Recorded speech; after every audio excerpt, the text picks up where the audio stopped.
Mana bugun biz qizimizni orzusini amalga oshirish uchun Malayziya shahriga yo'l olish uchun aeroportga keldik. Buni asosiy sababchilaridan biri mana Phoenix Consulting jamoasi. Bu konsalting jamoasiga biz juda katta minnatdorchilik bildiramiz.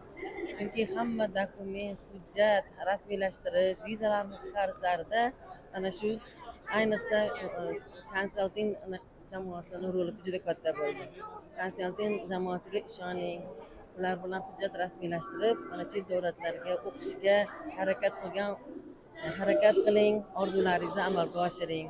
Mana bizni qizimizni Xudo xolasa kuzatayotgan ekanmiz, ularga oq yo'l tilaymiz. Hamma ketayotgan do'stlariga, hamma qizlarimiz, o'g'illarimizga oq yo'l tilaymiz. Oldinlaridagi maqsadlarini ro'yobga chiqarib, kelajakda elimizga, yurtimizga xizmat qiladigan, hamma havas qiladigan, shularni ketidan boshqalar ham intiladigan farzandlar bo'lishini orzu qildik. Mana Xudo xolasa orzusiga yetish niyatimiz bor.